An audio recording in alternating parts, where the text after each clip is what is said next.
हम पैदल के मार्ग से आ रहे थे, एक महात्मा बैठे रास्ते में। हमने कहा महाराज जी ओम नमो नारायण, ओम नमो नारायण। सब लोग निकले जा रहे थे, कह रहे हमारा तो कोई है नहीं, हमारे पास कोई होता तो।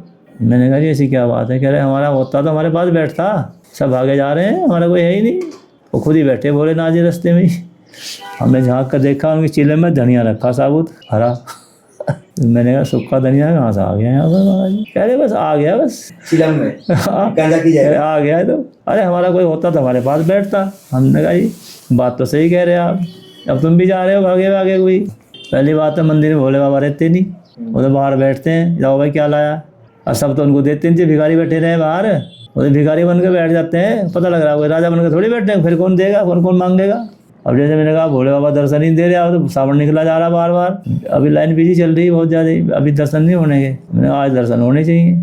अड़गे मेरे आगे बिल्कुल कमंडल ले लिया और हाथ में आगे अड़गे मेरे बिल्कुल लाभ क्या दे रहा, और मैं उनसे ऐसा कंधा लगा गई निकल गया बगल में से। हाँ फिर रात को खबर ली मेरी, आज तुम मिले थे, तुझे हम टकरा गए थे तेरे से, तूने हमें कुछ दिया ही नहीं, हमारे कमरे में डाल देता कुछ। मैं कह रही हाँ ये बात तो बहुत गलती होगी। कह रहे भिखारी भिखारी से कुछ लेता ही नहीं है, आपस में थोड़े लेते देते हैं कोई, और मैंने तुझे कुछ दिया ही नहीं तो लूँ क्या मैं? इतनी बात बता दी फिर लंबी, ऐसे बताया। मैंने कहा बात तो बहुत लंबी बता दी आपने। कह रहे लंबी नहीं सही बात है ये, अब जो तू मुझे देता भी है कहीं तो मैं तुझे वापस कर देता हूँ। जैसे मैं गया कहीं एक मेले में, मेरे जेब में कोई पैसा नहीं है, बाबा जी मैंने कहा यहाँ बताओ क्या करा जाए।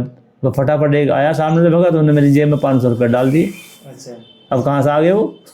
मतलब मैं सोच रहा मन में ये बात कर रहा था, प्लेटफार्म पे चल रहा हूँ और उधर से वो 500 रुपये मेरे जेब में डाल के जा रहा, लो जी खाना पीना खा लेना। जब खाना पीना खाने गया उसमें रेस्टोरेंट में अंदर, तो वो कह रहे गुरु जी का खाना लगाओ, इनसे पैसे मत लेना। अब बताओ जब कुछ खाना खा लो तुम, पैसे चिंता मत करना, वो 500 रुपये मेरी जेब में रहे, खाना भी खिला दिया। और अब विचार करो, तो तत्काल हो रहा नहीं कार्य, लेकिन होता जब ही है जब बस किनारे पे गाड़ी आ जाती है, जब ही होता है काम, ऐसे नहीं होता है। जब भूख लगी तो इंतजाम भी हो गया फटाफट, पैसे नहीं थे पैसे का इंतजाम भी हो गया। वैष्णो देवी गए हम, तो मैंने वहाँ से कहा केदारनाथ जाना है, माँ ने कहा चले जाना, क्योंकि वैष्णो देवी से आकर के हरिद्वार का स्नान करना होता है ना। अमरनाथ जी की यात्रा करके वैष्णो देवी जाते हैं तभी यात्रा पूरी होती है अमरनाथ जी की। तो उसके बाद मैं हरिद्वार आया तो वहाँ में पता लगा कि वहाँ तो बाढ़ ही आ गई, भयंकर बाढ़ आ गई केदारनाथ में उस समय। अच्छा उसी 2013 की बात कर रहे हैं?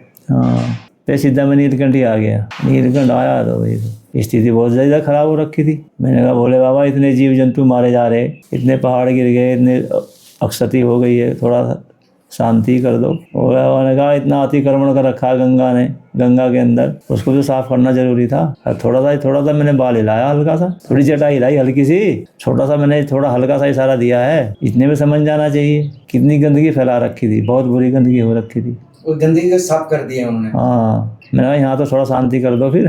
कह रहा चलो यहाँ तो ठीक हो जाएगा, यहाँ ठीक हो गया। फिर उसके बाद तो दर्शन दुर्लभ है। अब जैसे आप जो बोल रहे हो, जो कुछ कैसा लिखा जा रहा है यहाँ, तो हमारा तो विश्वास है भाई परमात्मा यहाँ बैठे हैं, उनके साथ ही बैठे हैं हम। अब जैसे किसी ने पूछा कि भाई तुमने भोले बाबा को देखा है क्या, मैंने कहा बिल्कुल देखा है, हम उनसे बात करते हैं भाई। मैंने कहा होता क्यों नहीं भाई, होता है।